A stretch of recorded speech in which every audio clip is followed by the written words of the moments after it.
I need to make love, don't move. I need to make love, Beck. But I'm terrified. I need to make love. Don't move.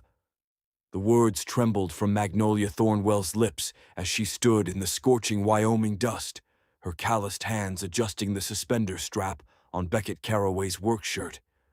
At 6'4" in her black pioneer dress, the giant widow towered over the lonely rancher, her fingers lingering against his chest longer than necessary.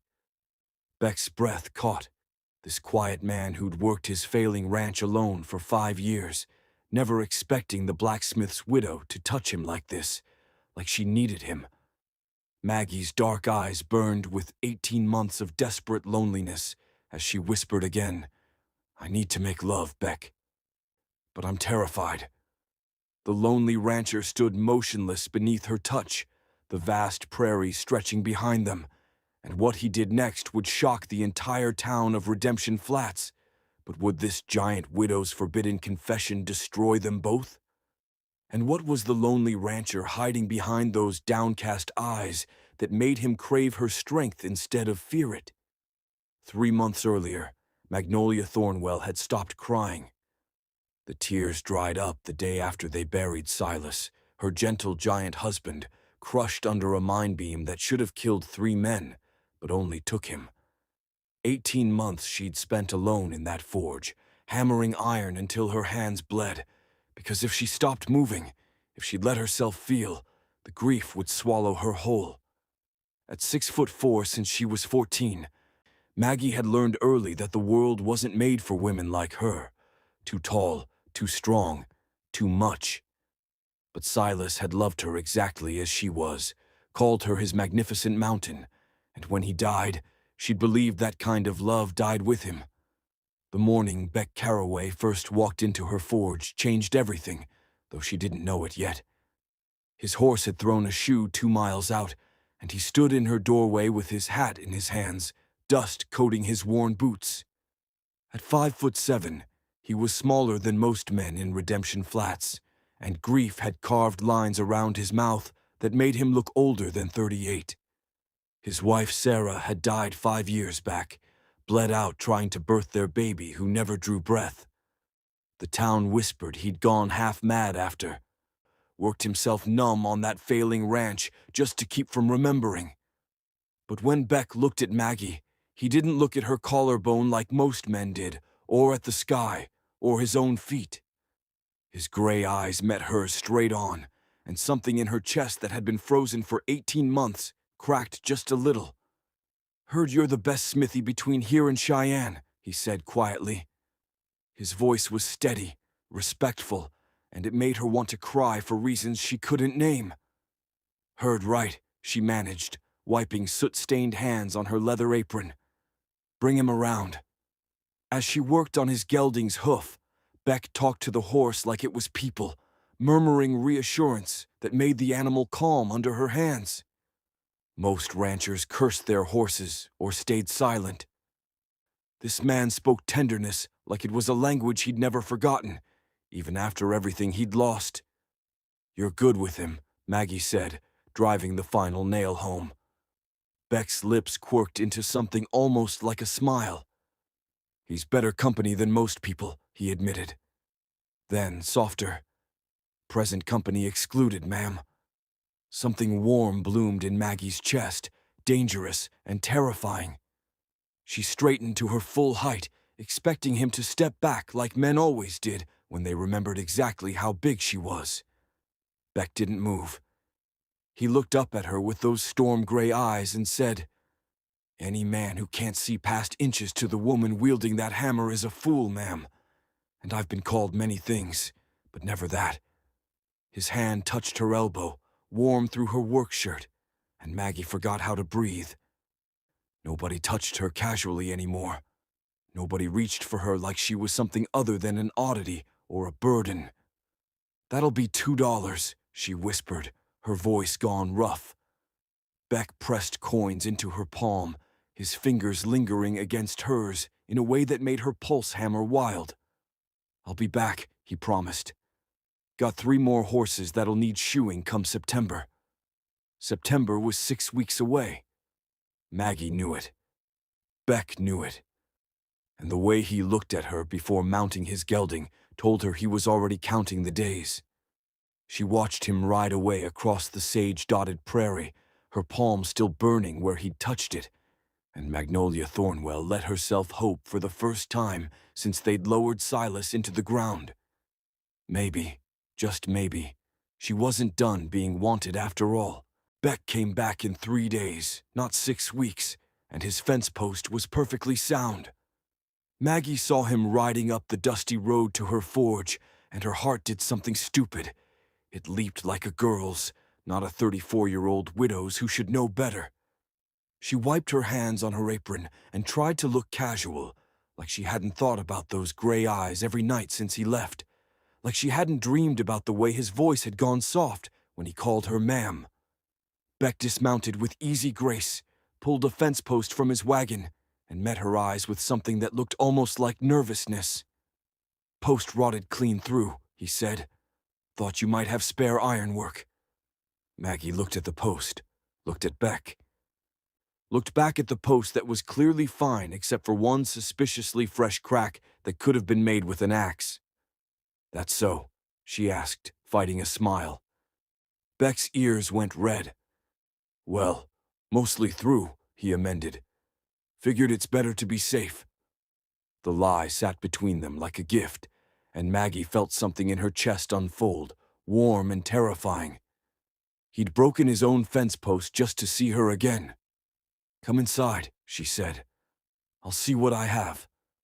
The visits became a rhythm after that, steady as a heartbeat. Every few days, Beck found new reasons: a broken hinge that wasn't quite broken, a wagon wheel rim that needed reinforcing, advice on a mare gone lame. Each time he stayed longer, and each time Maggie found herself working slower, stretching out the minutes like taffy, reluctant to watch him ride away. They talked while she hammered iron, about everything and nothing. He told her about Sarah, how losing her and the baby had carved him hollow. "Felt like God reached inside and scooped out everything that made me human," Beck said one evening, his voice raw. "Spent 5 years just existing, going through motions." He looked at Maggie then, really looked at her. "Then I met you, and I remembered what it felt like to want to wake up in the morning." Maggie's hammer stilled. "Beck, I know it's only been a few weeks," he said quickly. "I know you probably think I'm crazy, coming here with my made-up emergencies and my broken fence posts." He laughed, but it was shaky. "Maybe I am crazy. But Maggie, when I'm here, watching you work, listening to you talk about ironwork and your daddy teaching you the forge and how Silas used to bring you wildflowers even though you told him they'd just die." His voice cracked. "I don't feel alone anymore, and I haven't felt that in 5 years." The forge suddenly felt too small, too hot, too full of everything Maggie had been afraid to want. She set down her hammer with hands that shook. "Silas was a good man," she whispered. "Loved me exactly as I am, called me his magnificent mountain, and never once made me feel like I was too much." Tears burned her eyes. "Don't reckon I'll find that twice in one lifetime, Beck. Don't reckon the world works that way for women like me."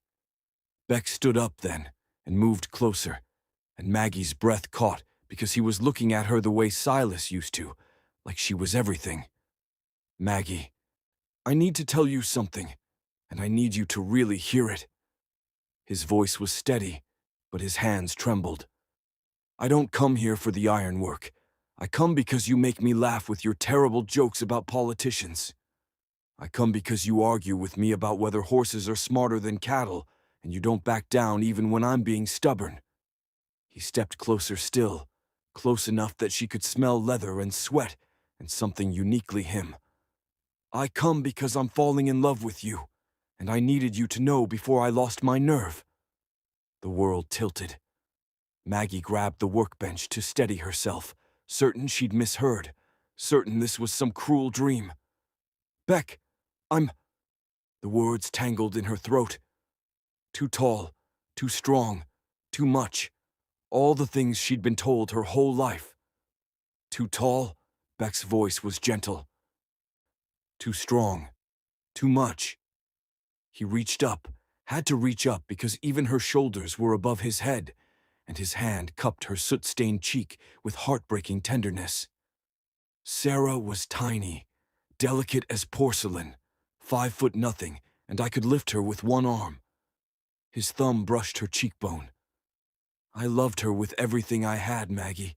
I'll always love her. But you... His voice broke. You're not too much. You're exactly enough. You're what I didn't know I needed until I was drowning, and you threw me a rope without even knowing it. Maggie pulled back, fear cascading through her like ice water. This was the moment it would all fall apart. This was when reality would crash through the dream. This town will crucify you, Beck. They already whisper about me. Call me the Thornwell Giant like I'm some kind of carnival attraction. Her voice turned desperate. Your ranch, the Cattlemen's Association, they'll make your life hell if you're seen courting me. And for what? For a woman who breaks things just by existing. A woman who's so strong she could hurt you without even trying. Let them talk. Beck's eyes blazed. Let them whisper. Let them make my life hell. You don't understand. My life is already hell. The words exploded from him, raw and ragged. I wake up alone in a house that's too quiet. I eat breakfast alone. Work myself until I can't see straight, just so I'll sleep without dreaming about graves too small for a baby who never got to live. Tears streamed down his face now, and he didn't wipe them away. Then I met you, Maggie Thornwell, and for the first time in 5 years. I want to wake up. I want to eat breakfast with someone. I want to dream about something other than death. He grabbed her hand, placed it against his chest where his heart hammered wild and desperate. I want to wake up next to you, and I don't care who knows it. Maggie's hands were shaking so hard she could barely feel his heartbeat under her palm. Beck, I could hurt you. You don't understand how strong I am. I broke a man's hand once just shaking it.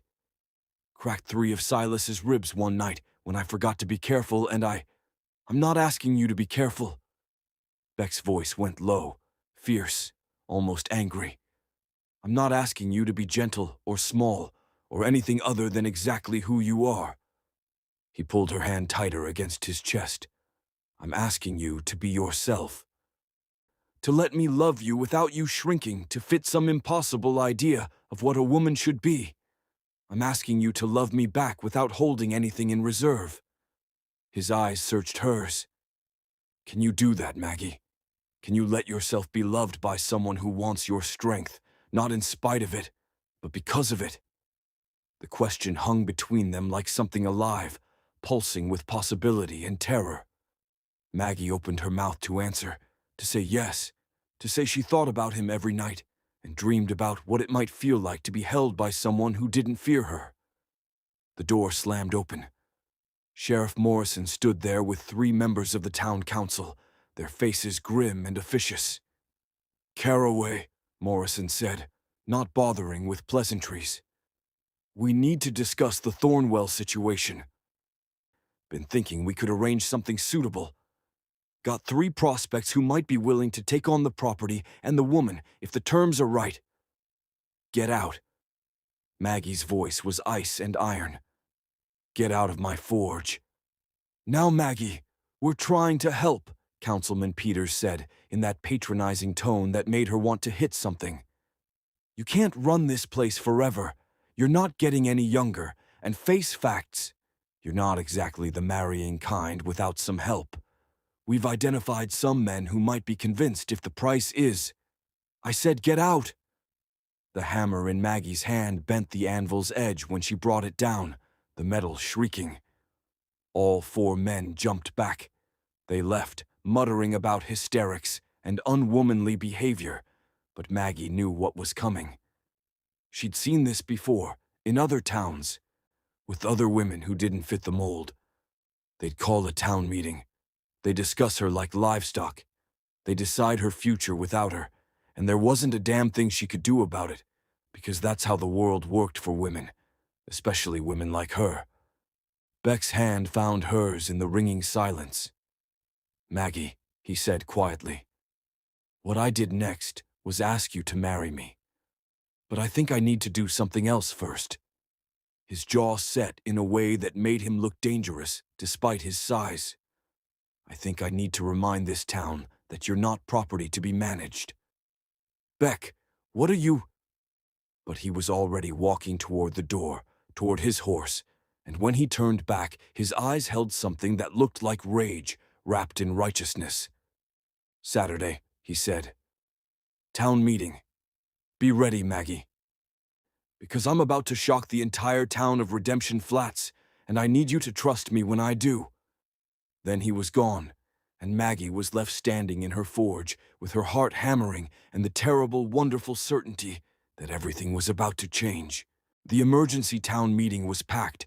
Ranchers, shopkeepers, their wives fanning themselves against the August heat, all gathered to discuss the Thornwell situation, like Maggie was a problem needing solved. She wasn't invited. She was the subject, not a participant. But she came anyway, standing at the back in her black dress, jaw set, watching them debate her future like she was livestock at auction. Sheriff Morrison called order. "Folks, we're here about Magnolia Thornwell. Fine woman, but facts are facts. She can't maintain that forge forever. We've identified 3 prospects willing to take on the property if terms are favorable."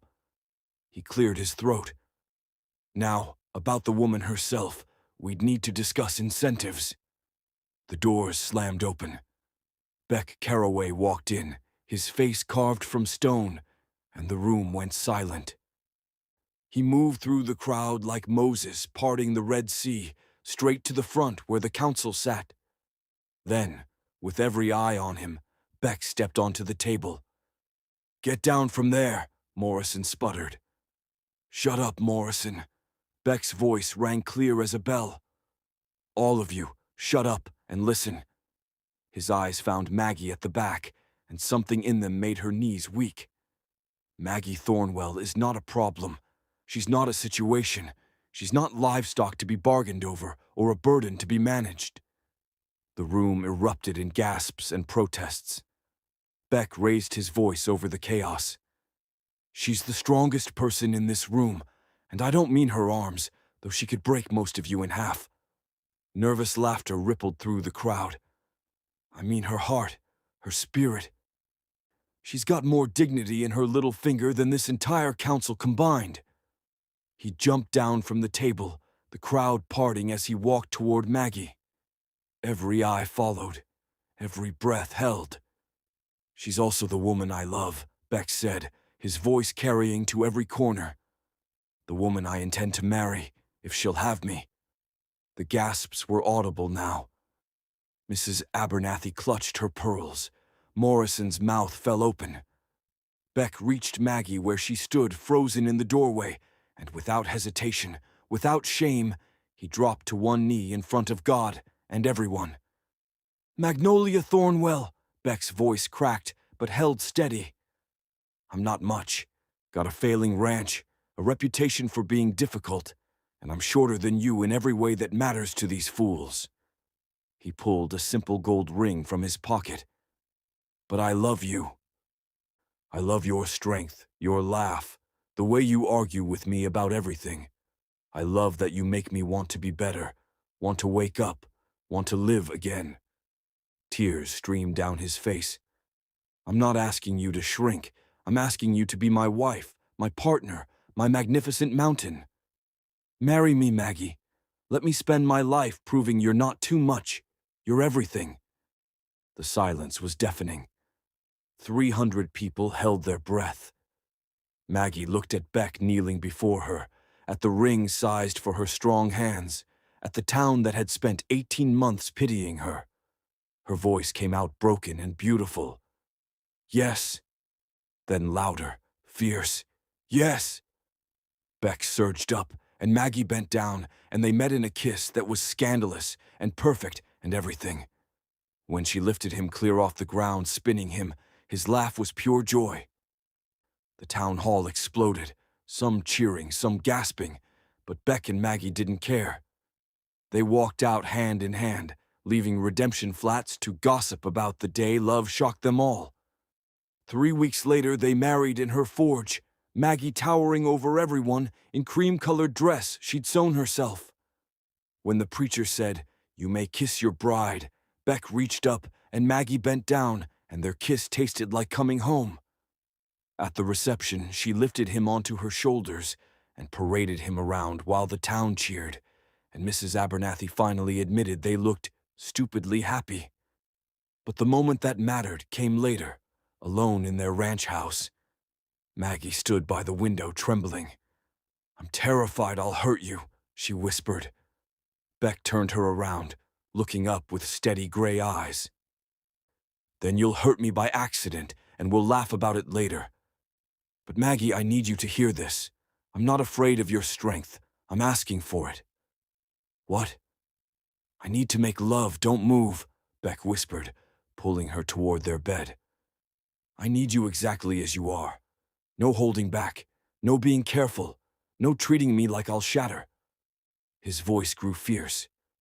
"Show me I'm not made of glass. Show me what it's like to be loved by a woman who doesn't have to pretend." Maggie's breath came fast. "You're sure?" "I've never been more sure of anything." He lay back looking at her with trust and desire and love. "Love me, Maggie. All of you." And in that moment, Magnolia Caraway finally believed she wasn't too much. She was exactly enough. They built a life together, her forge, his ranch, two hearts that had been broken learning to beat as one. The town eventually stopped talking. Some even apologized. But Beck and Maggie didn't need their approval. They had each other, and that was more than enough. Years later, when people asked how a giant widow and a lonely rancher found love, Beck would smile and say, "She was brave enough to ask for what she needed. I was brave enough to give it." That's all love ever is. Two broken people deciding they're stronger together. And Maggie would add, squeezing his hand, "He taught me I wasn't too much. I taught him he was always enough.